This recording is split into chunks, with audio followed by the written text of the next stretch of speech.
Looking to invest? Start your journey by exploring exchange-traded funds with Global X ETFs. Exchange-traded funds, or ETFs for short, create baskets of stocks, bonds, and other assets that you can buy in a single trade. Global X specializes in ETFs that track emerging trends, like the rise of artificial intelligence, as well as strategies aimed to generate income potential. Visit globalxetfs.com to discover how you can get started. I'm Sandra, and I'm just the professional your small business was looking for. But you didn't hire me because you didn't use LinkedIn Jobs. LinkedIn has professionals you can't find anywhere else, including those who aren't actively looking for a new job, but might be open to the perfect role, like me. In a given month, over 70% of LinkedIn users don't visit other leading job sites. So if you're not looking on LinkedIn, you'll miss out on great candidates like Sandra. Start hiring professionals like a professional. Post your free job on linkedin.com/achieve today. I am Madison Timmons. I'm Chris Soucy. And we're paranormal specialists who live in the most haunted city on earth, Savannah, Georgia. Every day is Halloween in our line of work, so join us as we spin true tales of haunts, murders, and disturbing Savannah history.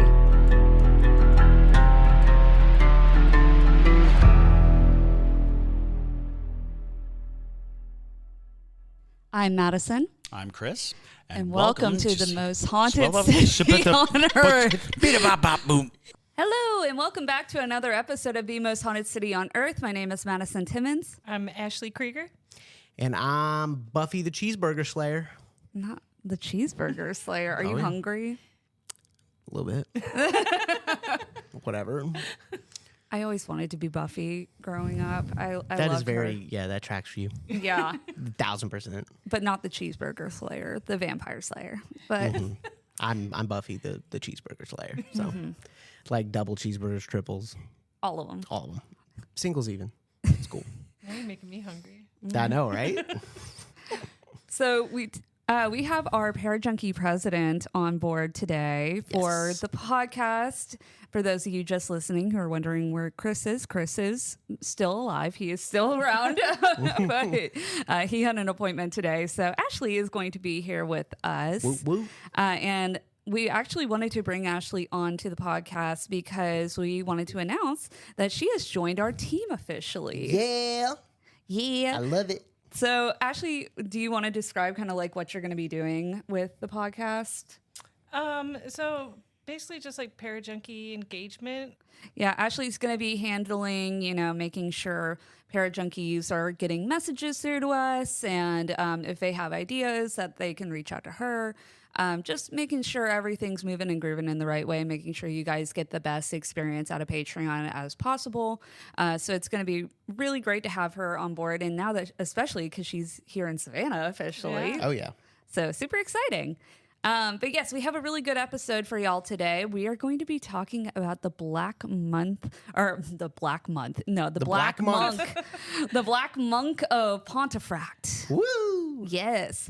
What I read about this is that it is referred to as one of the scariest possession cases that nobody knows about. I can't wait. So I love a demonic possession. Oh, I know. Yeah, and we're going to be doing this in a little bit of a classic way of a From One to Wicked. Yes. And yeah, JT, as you're I was just going to say, on October 9th, our brand new podcast show, From One to Wicked. It is a true crime podcast with a little bit of paranormal every once in a while, just peppered in there. We are going to be dropping that on October 9th. The first episode, Leilani Simon is going to be who we are covering. That is the first day of her trial. So she did a very abhorrent, she might have done a very abhorrent thing here in Savannah. And so definitely catch us doing that, because we're going to record it right next to where she is having a trial. Mm-hmm. Mm-hmm. Yeah, and JT's brother is going to be attending the trial, so hopefully we'll get the insights. Yeah. He's trying to get a seat. He's trying to get a seat. Cool. Yeah, so we're hoping that he'll be able to kind of give us the inside scoop of how it is out there on the ground, if you will. But yeah, and the way we're going to be doing that is this is just going to be a spinoff podcast to create what we like to call Haunted City Studios. So obviously we're going to still have this podcast. This is going to be our main bread and butter, but because JT and I love true crime, we felt like it'd be fun to, do a secondary podcast that we can talk about all these true crime events that are happening and also have happened in the past. And we are going to rank them from 1 to wicked based off of 5 categories. And that will culminate to create our final score. Exactly. And it's going to be interactive. I am currently figuring out how to create polls for the live stream. So Parajunkies are able to vote live. Yeah. So we can come up with a final score from everybody listening. Yeah. It'd be really dope. It's going to be a lot of fun. I'm really excited about it. I'm super excited. Oh, yeah. I probably like true crime more than even the paranormal. I watched 2020 to go to sleep, and I have not heard about this case at all, but I have decided to not look at anything about it until the episode. Okay. All right. Yeah. Yeah. I want to be surprised. It happened not too far off from where you're living, which is kind of crazy. Yeah. Oh. About I would say, a couple miles. But yeah. That's It sure comforting. did. Yeah. It sure did. All righty. So let's jump into this this haunting. All right. Poltergeist. So the Black Monk of Pontefract. Wait, hold on. Is it a poltergeist or demonic possession? Or both? Okay, here's the tea, y'all. I know we have fans who listen from England. I don't know why y'all out in Britain love calling things poltergeist, even though I personally wouldn't consider this a poltergeist. It starts out like, you'll understand, it starts out like a poltergeist, but my personal opinion, I feel like it's something different. But nonetheless, I just find that the UK in general call any kind of crazy malevolent entity a poltergeist. Yeah. Probably a colloquialism there. Maybe. We have English listeners. Comment and let us know if that's the case. Yeah, and that goes for anybody in the UK, not just England. I've noticed that for all of y'all. So if you have a reasoning or for why you think that tends to be a thing, let us know. But anyways, so the Black Monk of Pontefract is considered one of the most violent and terrifying poltergeist cases in British history. This haunting took place at 30 East Drive, a modest, semi-detached house in a small town in West Yorkshire, England. And so let's start out with the setting. Pontefract is a small historical market town known for its rich history, which includes a Norman castle and ties to English royalty. However, it also has a darker, lesser-known past involving crime, punishment, and monastic history. Okay. And monastic is like monastery? Yes. Got it. So 30 East Drive is a home that was built in the 1950s in Chesterfield Estate. It appears completely ordinary from the outside, but it became the focal point of one of the most infamous hauntings in modern history. Ooh. So the haunting began in August of 1966. 1 month. And my dad was 1 month old when this happened, which is crazy. I'll have to tell him that he was on this earth when this was happening. She'll be listening to this and is like, thanks. Thanks. Thanks for that. Yeah, now you know his age. So the haunting began in August of 1966 when the Pritchard family, consisting of Joe and Jean Pritchard and their 2 children, Philip, who was 15, and Diane, who was 12, moved into the house at 30 East Drive. The first recorded activity happened while Philip was staying at home while his grandmother, Sarah Scholes, with his grandmother, Sarah Scholes, while the rest of the family was away on holiday. So some of the incidents that happened while he was with his grandmother alone in the house, there was a mysterious white powder that appeared. They called it powder snowfall. Ooh, okay. It was falling from nowhere and covered parts of the house. Whoa. Yeah. That's kind of like that reminded me immediately of Unsolved Mysteries, the rain that happened that's in like the house. Jellyfish or whatever? No, the not that jellyfish one. goo? Well, so that, but there's an old one. I think it's from like I don't know, the 80s or 90s or whatever, when it was like the original show, and there was rain. There was a case of a man. I haven't seen him forever in his living room, and it started raining in his living room. Wow. Mm-hmm. I'm pretty sure that's it. Did he make his own little ecosystem? Because you can do that in jars. You can make your own little ecosystem where the water creates a cycle and you can see little rain in your jar. No, he got the hell out of there. Okay. Well, I wouldn't. I would think that there must be some kind of water or something. But anywho. But yeah. So there was the powder snowfall. So despite several attempts to find the source, they never figured out why it was happening, and the powder just persisted. Dang. There was also water pools. So water would appear in small puddles across the house, most notably in the kitchen. This occurred despite there being no plumbing issues or visible leaks. Okay. So I mean, the first thing I would think is condensation. Yeah. Yeah. Of course. But they brought in officials, like Okay. professionals, and they were like, there's no leaks in here. Is that what they sound like? No. No, they did? No, but that's what I sound like. I ain't no leaks in here now, y'all. No. So they also had situations where objects were moving. So Sarah and Philip began witnessing objects like teacups and lights switching on and off by themselves. And then it gets a little crazier where green foam was appearing from taps and toilets even after the water was turned off. The tea dispenser began getting activated, resulting in all the dried tea cascading onto the work surface that they had. Very English problem to happen. I was about to say the same thing. Exactly. There were plants leaping out of their pots. What? Yeah. Okay, Were they what? mandrakes? Oh my God. I was thinking the same thing. Yeah. Wait, what? Yeah, Plants leaping out of their That's pots? what it looked like, supposedly, was like they like got yoinked out of their pots. What? Yeah. All right, hold on. There's so much happening all at one time. For the actual From One to Wicked show, we're gonna have whiteboards, like personal whiteboards, to write down, just so we can remind ourselves when we're voting at the end and coming up with the number. And so I'm going to go ahead and they came in just now. Well, not just now. They just came in through the door. But they came in like Those whiteboards just walked right today. on in. And so I'm going to go get the whiteboards so we can write some of it down. So I'll be right back, but I'm still listening. Okay. Yeah. So the plants that were leaping out of their pots would land on the stairs specifically. And also there were cupboards that would shake violently, which to me, in my personal opinion, all sounds like kind of a classic poltergeist, just like rambunctious ghost energy, you know? But these were just kind of the early signs. And even though they were unsettling, they were relatively mild in the grand scheme of things. So, however, though, once the rest of the family returned, the activity began to escalate dramatically. And so I'll wait for JT to return to his seat before we get into the craziness.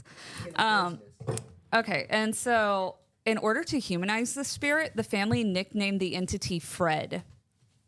And although Fred pretty much only stayed the family's nickname for it, because once the press kind of got to be aware that there was a haunting, I guess this town didn't get a lot of hauntings. So once the press became aware of it, they created a story and they referred to the poltergeist as Mr. Nobody. Which is kind of rude, in my opinion. I know. It's what the like, heck? I'm like, clearly he's somebody, you know, if you're talking about him, like, that's kind of rude. So we're calling him Fred, huh? Yeah, so that's Fred. What are you writing down? Fred. Plants. Definitely the plants. I've never heard of that. Do I think that's wicked? Not necessarily. Do I think it's cool? Hell yeah. Fair enough. Plants jumping. Okay.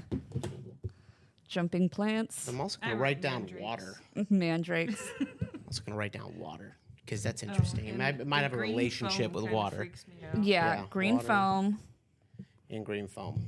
All right. And also the cupboards were shaking violently. If you Okay. Yep. The cupboards right. were violent. Violent shaking. Shaking of furniture. Yep. Okay. Okay. So So moving on to kind of the escalation of the case. Okay. So over time, the Pritchard family experienced more aggressive and terrifying manifestations, if you will. Some of the key incidents of the activity included furniture levitation. Oh boy, here we go. So chairs and other pieces of furniture were lifted off the ground and moved across rooms, which still happens to this very day. Wait, to this very day? To this very day, this still happens. What? And sometimes thrown with great force. Good. The family saw a grandfather clock thrown down the staircase, a solid oak sideboard get thrown. Now, this one is also crazy, but bees would come out of the cupboards. Ooh. I like that. Yeah. So we have plants, waters, and bees. Interesting. Okay. I feel like Not the bees. I feel like we're gonna be like solving unsolved mysteries. Right. Are they Doing sure this. that the violent shaking in the cupboards wasn't caused from the bees? Like I the did not. vibration of the bees? I did not hear that theory, but honestly, very possible. But yeah, like the solid oak sideboard. Like, let's just think about how heavy that must have been, because I'm sure because this was in the 60s, everything was made out of really nice wood. So everything was made out of really nice wood. So that would have been super heavy to just be knocked down out of nowhere. So I think that's compelling to me. I wrote strong. Very good observation, JT. Strong. Yeah. Strong. Anyways. Strong. And so people in the family would get locked into rooms by seemingly nobody, because nobody would claim to have locked someone in a room. Interesting. Family photographs would be found torn and slashed with what looked like a knife without any apparent cause. Their house would become filled with loud banging noises, thuds, and knocks that seemed to have no physical source. And there were also lots of temperature drops inside of the house. So the family reported severe drops in temperature in specific areas of the house, often accompanied by the feeling of being watched. Okay. So I have an idea as to why I think there are plants, bees, water, temperature drops. I think whatever this entity is trying to say, I can control all elements. And I would be I know nothing about this, so I'm taking a guess. I'm guessing there's going to be fire somewhere. We'll find out. Yeah. Anyways, so now the Black Monk appears. Woo! So the most terrifying element of the haunting came when the family began to see the shadowy figure of a monk dressed in black robes. Oh, boy. The figure, which became known as the Black Monk, would appear and disappear without warning. Okay. The entity was particularly focused on the Pritchard's daughter, Diane, and she was often attacked by being thrown from her bed, having her hair pulled, and in one infamous incident, she was dragged up the stairs by unseen forces, leaving her with bruises and marks around her neck. Dang. So extreme hatred towards family. Well, I mean, Definitely. there were slashes Violence, in the family yeah. photos. That's why I wrote that, but now I'm hearing this. So and then hatred towards or violence towards the child. Yeah. Okay. And just remember, Diane was 12 when this was happened, because that might draw a correlation to some backstory. Yeah. But the sheer violence of the haunting set it apart from other paranormal cases. The Black Monk's aggression and targeting of Diane added to the belief that this was more than just a residual haunting. It was definitely a malevolent entity. Oh, yeah. So who or what was the Black Monk? So there are a lot of theories about the identity of the Black Monk, but most prominent, the theory ties to the haunting is a 16th century monk who was hanged for crimes possibly involving the rape and murder of a young girl. It is believed that the monk's body was thrown into a well on the site where 30 East Drive was later built. Whoa. Mm-hmm. Whoa. So this legend suggests that the Black Monk's violent spirit is what now haunts the home. So the Black Monk still haunts the home. Still haunts the home. Wow. So it is shrouded in mystery and a lot of local legend, particularly. But when it comes to the crimes specifically that he committed, because this was supposedly happening in the 16th century. And as y'all know from any bit of history we've talked about on this podcast, the earlier on it was in history, the least amount of actual documentation we can find. So the story suggests that the monk lived in the 16th century and was connected to a local monastery. Though exact historical records tying him to a specific location or event are unclear. The crimes he is said to have committed involve violent acts against a young girl, which ultimately led to his execution. Okay. The primary crime attributed to the Black Monk is the rape and murder of a young girl. According to the legend, the monk either lured or forcibly took the girl from a nearby village or estate. And again, the exact circumstances of how or why the crime took place are murky, but the story insists that he brutally attacked her. The girl is often described as being quite young, possibly in her teens, which would fit the MO of wanting to attack the 12-year-old girl. Which makes the crime particularly heinous in the context of both the time and modern understanding. Now, the crime was said to have taken place near or around the site where 30 East Drive now stands, though during the monk's time, the area was much less developed and the land was likely used for other purposes such as gallows or punishment area, since that tended to be what that particular village was used for. Yeah, I think it's a great I think it's a great idea that, like, great connection, I should say, that the Black Monk is this poltergeist, because that would make a lot of sense. So, just listening to all of it. As a result of the violent crime, the monk was reportedly caught and sentenced to death by hanging. Now, in many versions of this story, the execution took place at a gallows that was located near the present-day house. Okay.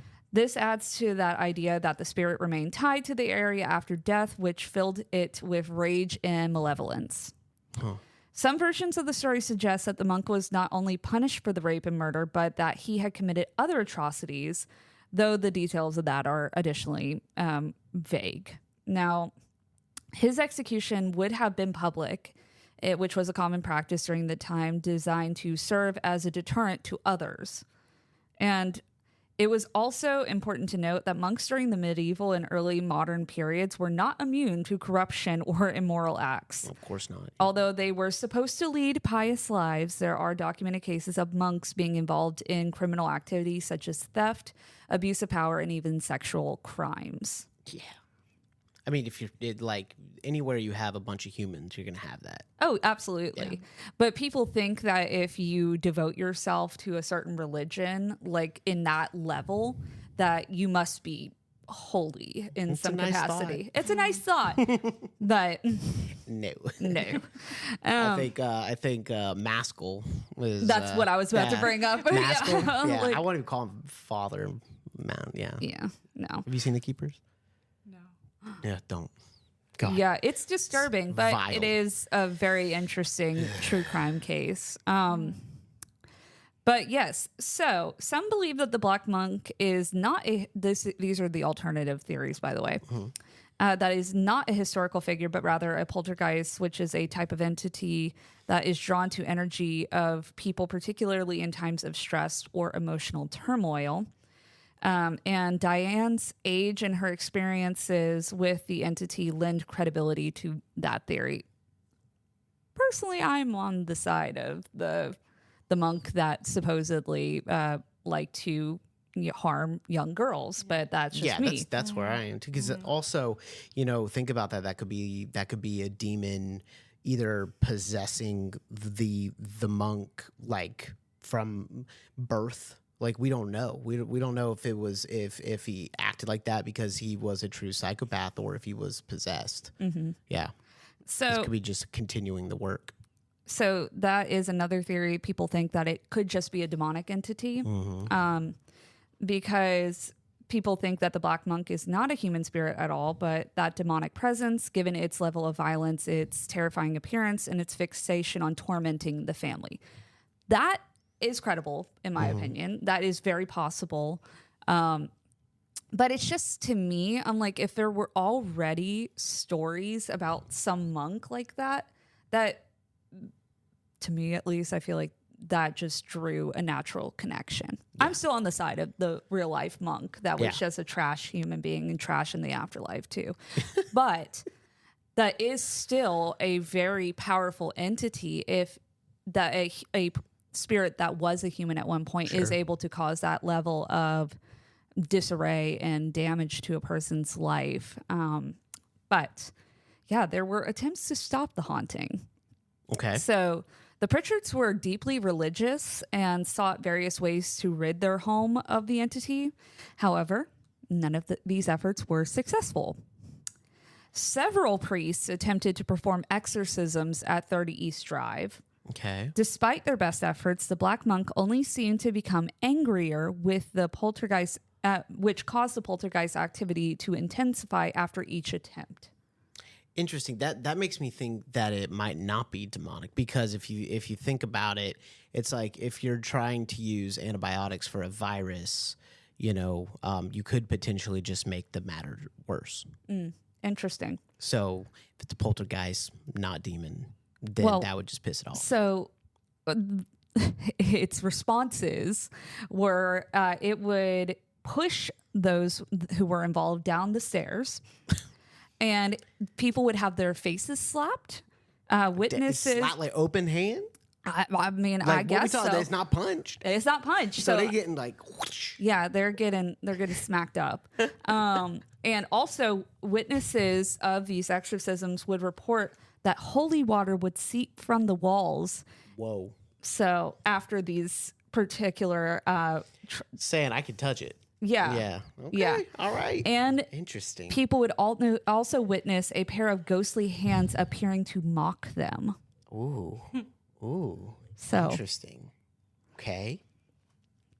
So yeah, nobody got rid of it. It's still there to this very day. There. And you can go visit this place, which is super fun. Yeah. Oh my gosh.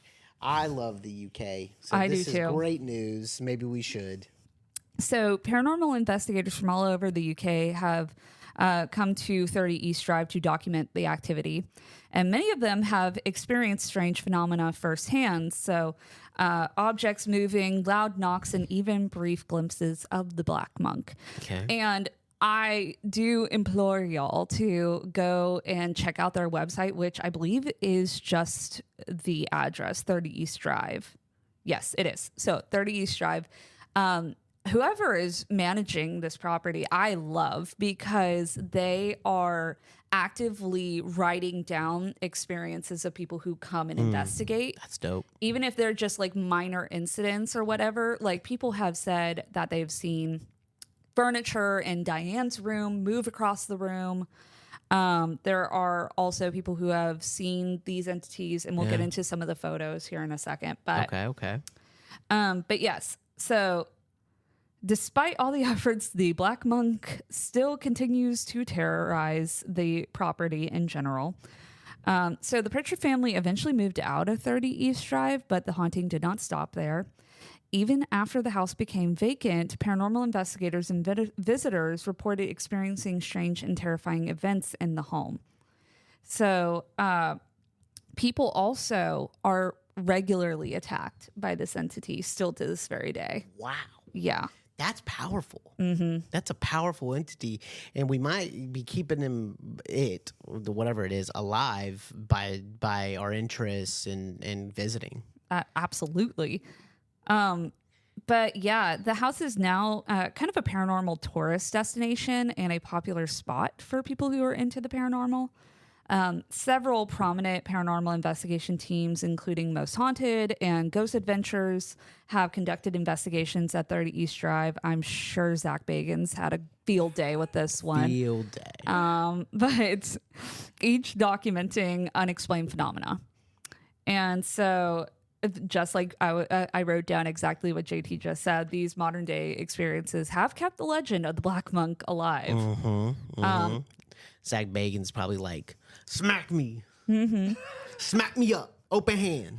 I know you like doing that. Oh, yeah. But the case has actually inspired quite a bit of pop culture, which is really interesting because it's not as commonly known.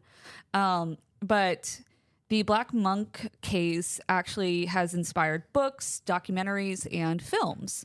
So the case has been explored in several books, but most notably a book that is called The World's Most Violent Poltergeist by Colin Wilson, which details the paranormal activity at 30 East Drive. And if we do go there, I will be reading this book for my deep dive. But in 2012, the haunting was dramatized in the horror film When the Lights Went Out, which portrayed the Pritchard family's experiences with the Black Monk. Though the film does take some creative liberties, the film brought the story to a wider audience and solidified the Black Monk's place in horror folklore. Okay. Did it by any chance inspire The Nun? Not that I saw. Okay. But I see what you're going for it's there. It's a similar vibe, although she's not as violent, I guess. The Nun's just kind of lurking. Yeah, that is in true. The movies. So to kind of, tie all of it together, some of the theories on why 30 East Drive is haunted. So there are several possible explanations for the haunting and why it's so intense. A lot of paranormal experts believe that the Black Monk's haunting is connected to ancient crimes or deaths that occurred near the site, like we talked about earlier. Some people believe that one portion of the story where there's a well on the property which supposedly holds the monk's remains, and that's why it's attached to the house, and also why it's pissed off still, even though there's been no evidence to show that they found any human remains, which I feel like... Why would they put him in the well? Right? Like... That's where they get their water from, isn't it? I mean, I guess the medieval times, they weren't very sanitary, but, but yes, I would agree with that. I think they would still know they shouldn't drink human remains, though. One would hope, yeah. I personally, I think that it more than likely had something to do with the gallows being close by. Yeah. That would be that sounds about right. Bet. Also, you said the body was dumped near there? So that was where the well portion came in. So they think that they just threw the body into the well and just the little girls. Oh, yes. Okay. Yes. Okay. So another theory that might be why he might be territorial. Oh, interesting. Because he's not attached to the family; he's attached to the house. Yeah, I wrote that down. Attached to property. So another theory focuses on the concept of poltergeist energy, which is oftentimes attracted to young people going through puberty, particularly girls. And so the idea that Diane Pritchard may have acted as a catalyst for the haunting, with the monk using her energy to manifest and cause the chaos and whatnot. Yeah. Which, I mean, totally possible, but this feels more malevolent than that. It wouldn't still be acting up like this if it was that, in my opinion. What if he's trying to keep and this gets real deep. What if he's trying to keep the spirit of the little girl kind of muffled, and maybe another little girl being there could have been an attachment, and she might have been trying to get in contact with the little girl to say, "Hey, I'm here, I need help," and couldn't. I mean, it is possible. Mm-hmm. All right. What are you pulling up the photos? Yes. Cool. So let me see because another thing I like about this website that they have going on is they have photos from the property of people who have gone to investigate the property. And at the very top of their page for the photos, it says page rules. Only images that can be guaranteed to not have been tampered with will be uploaded to this page. Wow. If you have any images worth considering in relation to number 30, or indeed have comments and observations about anything here, do please get in contact. You're right. I do like these people. Yeah, that's my type of people. Yeah. Okay, so this Same. first one that I want to show y'all is this, which I think is very compelling. Yeah, absolutely. It's just so basically what we're seeing is an entity standing at the top of some stairs. We're looking down the stairs, and Debria will insert all these photos for those watching on the YouTubes. But yeah, there's like a dark human figure up at the top Shadow of these. Man. Yeah, Shadow Man. That's what it looks like. He looks pretty tall too. Yeah. And Interesting. do you want me to read you the caption real quick? Oh yeah. Heck Okay. yeah. So the caption they wrote for it says, "Blacker than the blackest shadow." This jaw-dropping image is the most graphic black shadow image captured to date. Graphic. Taken in broad daylight with a Canon 5D on a tripod fired remotely. I love they name the camera. Yeah. The 5D Mark what? It just says Canon 5D. Okay. On a Mark one. tripod fired remotely. It appears to show something with human form stood assuredly on the stairs looking up toward the camera. Is this the Black Monk himself? Is this the entity that has been known to shove people down the stairs? The photographer, they just named him as Craig L. And the editor's note says why the above image is genuine. As this page asserts at the top, we take every caution necessary to ensure the validity of images that appear on this page. And whilst we might be talking about a mere blob here, if you look closely, there is something about the form, angle of the head, the physical size and distribution of the shadow, the weight in relation to the stairs, the disappearing feet, the improbable blackness. The editor and image specialist by trade would, for example, have made a more ghost-like shadow and the perspective that makes us confident that this is the real deal. Strange though it may seem, it would take a very skilled artist to create a blob with the above subtle characteristics, a real artist. For the sake of comparison, we have here a faked shadow, and I can find that later, but you will see that whilst it may at first appear that the shadow is indeed an entity of some sort, when compared to the original on the right, it lacks all of the human-like subtleties that the genuine article possesses. But rather than leave it to chance, we have returned to the photographer and have retrieved the camera setting at the time. I was just about to ask, what's Yes. shutter speed? What's all that? It helps establish some basics such as no flash, low light, longish exposure, supporting the need for the tripod, as mentioned by the group, and Interesting. and is a camera that can be fired remotely from another room. And additional anecdotal information, example, the temperature dropped shortly before this picture was taken. As to the circumstances that led to the capture of this incredible image, its legitimacy is further confirmed by other similar forms captured on the stairs by other visitors. Okay. So Did they give the camera settings? they basically said that there was no flash, it was low light, and they were using longish exposure, which is why it was on a tripod. Shutter speed was low. Yeah. Got it.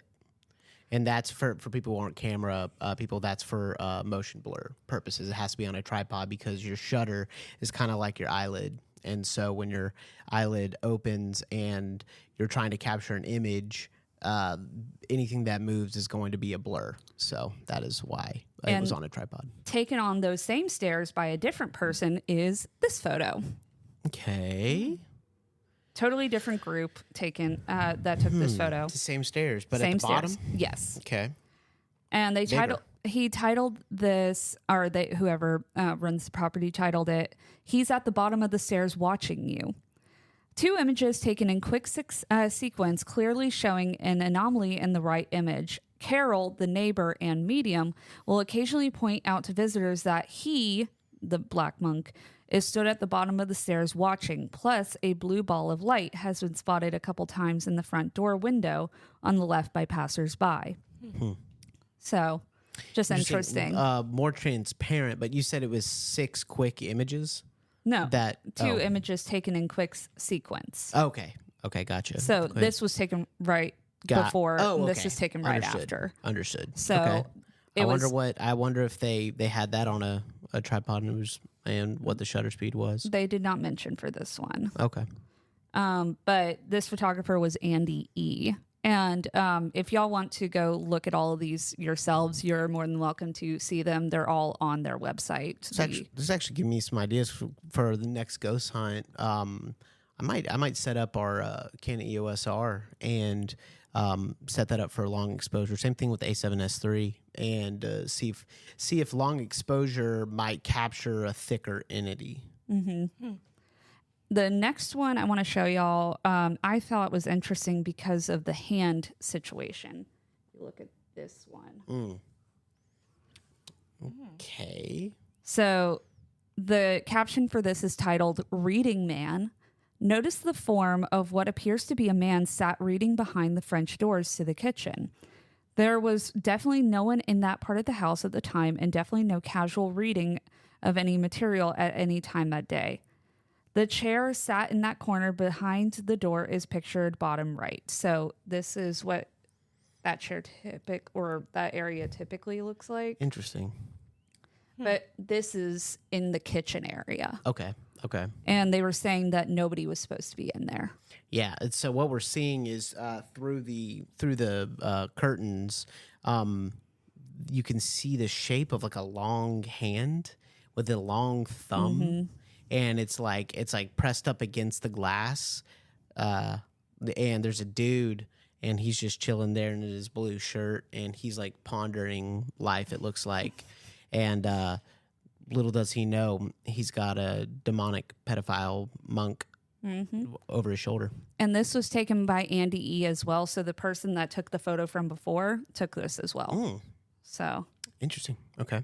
And then the next one I want to show y'all is one I think is super creepy. Ooh, what the? Ooh, good. Ooh, yeah. I don't like that. Right? So, my Lord. It's like Slender Man. Literally.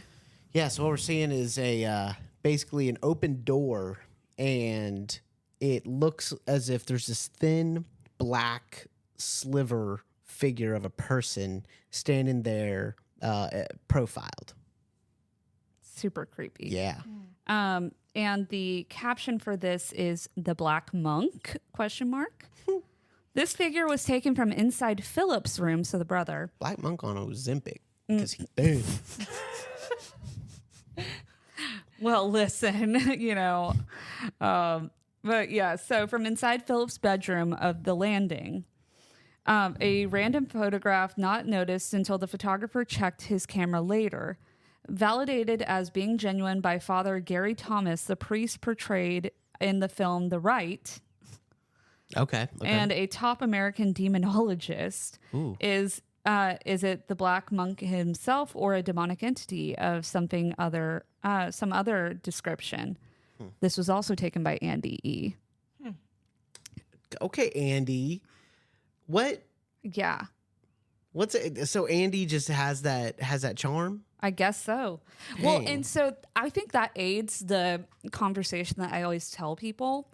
When I would take guests into historic homes that are haunted, but they'd be like, I never catch a ghost in my photos and stuff. And I'm like, a lot of times it has to do with the person holding the camera. Exactly. Some people are just more naturally able to capture something. And so it seems like Andy E's got that gift. Yeah. Or when Andy E went there might have been something or someone that entered the house that triggered more activity. Mm-hmm. That's what I was thinking too. Like, was there a young girl in the house at the same time he was taking these photos? That's what I was wondering. But, Andy, if you're listening, you're probably not. Let us know. Yeah. But there's a bunch of other photos too, so y'all go check those out. These are just my top 4. No, those are great top 4. Great top 4, hon. But yeah, so what do y'all think? I think so my number one question is, what happened to Diane again? Do we know? Yeah, the family left. The family left. Yeah, okay. and the family left. Stayed with the. And it stayed with the house. So Diane did not die. No, Diane did not die. All right. She was choked, right? Yep, she was on her neck. Yep, she was choked and she was dragged up the stairs. She was thrown out of her bed a lot. Her hair was pulled often. Like, all these occurrences happened to her frequently. Interesting. All right. First thing, I think, not a demon. I think that the reason why the violence that the poltergeist is inflicting is not deadly, but just violent, is I think that, like a poltergeist, it has to accrue the energy that it needs to perform a single act. And I think that I think that the violent acts it was doing may have been attempts to kill, but just not successful. Not successful. Because it just can't accrue enough energy, to fire a gun, for instance, or something like that. Let me just show you one more photo, because that just reminded me. All right. There's a photo down at the bottom that looks like somebody holding a gun, like a shadow figure holding a gun. Interesting. Look at this. Ooh, like a rifle. Yeah. Ooh. Yeah, that does look like that. That's weird. And the caption was, we know that 30 East Drive and much of the area, due to its high vantage point over Pontefract Castle, was built on a Civil War battle site. Pontefract Castle being a royalist stronghold before Cromwell had it destroyed. So does that in some way explain this sharp outline of what appears to be a Civil War soldier holding an axe pick? That's what they called it. Axe pick. Okay. But I think it looks like a gun, in my opinion. Yeah, like a musket. Maybe that's just our American eyes, but That's probably our American eyes. But still, interesting that you brought that up. Yeah, absolutely. And so there was no fire. No fire. Okay, so there's no fire. I still think that we're dealing with a single entity. I think that entity was trying to say, I can control elements. I can control weather. I can, and I think that entity was most likely a narcissist. And what are pedo monks? They're most likely narcissists. So I think that would make. I think that old Fred is actually the Black Monk. I think that it most likely still haunts it for sure. Most likely for sure. But and then I'm looking. I think that the extreme hatred towards the family, violence towards the child, warrants a very, very solid 8.75 from me. I agree. I actually really agree with that. I was going to give it an 8.5, but honestly, I like your thinking. 8.75 feels good to me. So I don't fully rule out the possibility that it could be a demonic entity solely because of the bees. Okay. Not the bees. Debria, you can insert that. She will too. I know she will. Because typically, so demonic entities a lot of times get the correlation with flies, but that is actually one particular entity a lot of times. Demon, if you will. There's a few underlings that also have that fly association, but there are a few demons that do have associations with bees as well. Okay. So I don't rule it out. The bee thing could have just been infestation of some sort. So I don't use that as my full credence of this is definitely a demon solely because of that. It's definitely a very, very strong malevolent entity, especially for it to have lasted this long. Yeah. But I feel like it was triggered by there being that young girl around the same age as the victim, because that just makes the most sense to me personally. If there is this lore around this malevolent monk that harmed this girl, like there's just too many correlations for me to not feel like that's the most solid theory out of all of them. I'll say if and when, because I feel like we definitely need to take a trip. If and when we go to this place, I'm not going to try to contact or connect with the Black Monk. I'm going to see if the little girl's there. Interesting. Because I'm sure anyone who walks in there is like, Black Monk, show yourself. And it's like, on the energy, just like slurp it up. And so I think that that's what's keeping it alive. I think that little girl's still there, and that's why he's territorial, which makes that a really solid 8.75, if not 9, borderline a cusp of 9. That is interesting. I will say there was a quote, a piece of evidence on their website, because there's a million of them. Honestly, just y'all go ahead after you listen to this, go read through some of the experiences, because they even put pretty like normal, mild ones as well. But somebody did a spirit box session, and it came through saying, like, they were like asking who are we talking to, and it said monk. Oh boy. So I will say it is open to communication. So to me, This episode is brought to you by Buzzballs. Meet Buzzballs, a unique round ball can that is filled with delicious real fruit juice and cream cocktails. There is nothing cooler than these new ball-shaped cocktails that are perfect for every occasion. Grab a refreshing gluten-free Buzzballs for your party, festival, or just relaxing with friends. Buzzball, let the good times roll.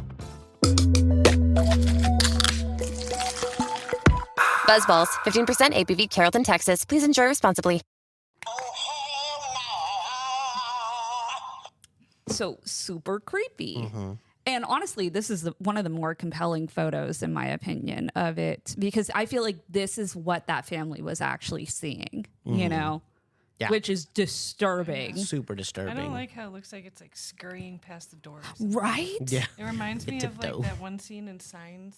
Yes. Yeah, Yes. the alien. Yeah, no, it does. You're right. Ashley. Yeah. So, actually, what's your rating? I would say 9. A 9. Yeah, All right. I don't think it's a demon, but it's definitely, I think, like the spirit of a very evil person. Okay. So you're saying 9 on the Poltergeist, Maddie? You're on the side of like it could be a demon, it could be Poltergeist, right? Yeah. Okay. Because I think Ashley and I were thinking the same thing. Like it's for sure Poltergeist, but I heard on the bees though. That's the only factor that is making me question. You know what I mean? Maybe it's so bees are super relevant to the earth. Obviously, we are bees are mega important, and because they're pollinators, and so it makes me wonder if I'm correct about him trying to show control. Maybe he's trying to say like, I'm in control of everything, even the very animals that create new things. But that can also sting you. I would say if it was like wasps or hornets, then definitely demon. But Totally. bees I don't find too like scary. Fair enough. Fair enough. I heard on that. Well, cool. All right. Well, so you said there's a movie about it? Yes. And all right. Nice. We can watch the movie about it and see what we think. I think I'm gonna hit them up. Yeah. On the website, on their website, and maybe if they have like somebody who works there that wants to be on the podcast, That would be super cool. Come and tell their See if you story. can find Andy. Yeah. Right? Honestly, Andy E, if Andy you're E. listening. But Andy. yeah, there's just, it's a really cool thing that they've got going on. New owner. Who's the new owner? Oh, they got new ownership recently? So it's actually the film producer who created When the Lights Went Out, which is the film about it, bought the property. Really? So they must really love this story. They must really love this story. I mean, I think that when someone's that obsessed with a story, I think that they saw something that they are like, there's absolutely no way that any of this is fake. And it looks like they filmed the film in the house. What? That's cool. No, Because they there's didn't. stories about We're the watching actors. this, like ASAP. Yeah, What? there's stories about the actors having encounters, and the producer said, "I witnessed something indisputable with my own flippin' eyes." And Flippin'. and there's a documentary on the house too. Wow. So Flippin' is rated G? yeah, exactly. I mean, yeah, it's crazy. Yeah, super cool. Sorry, I'm just reading through this, but it's That's crazy. but yeah. So Okay. sounds good to me. That was great. That was great. When you brought it up to me yesterday, that we should do that one because we were trying to decide on a couple different ones, and she's like, this one I've been doing some research on. This is interesting. And it's kind of an enthralling story, especially because it actually might be the most violent poltergeist, you know? I would say so. Mm-hmm. What about the Edinburgh poltergeist? I can't remember its name right Bloody now. McKenzie. Bloody McKenzie. Bloody McKenzie got a higher score, though. Well, yeah, because Bloody McKenzie will straight up beat you in the streets. So it's like... Bloody McKenzie will straight up beat you in the Edinburgh street. And set your building on fire. So that's like I think that's like might be the first One to Wiki we've ever done. So y'all check that out. You can go back years at this point. Yeah. But yeah, cool. So what would our official score be if 8.75 and 9? I would say I'm not a mathematician, but I would say probably around 8.80, 8.85. Sounds great. We're going to go with that. So we have the new calculator app on the iPad, so it'll solve it for us. Sure.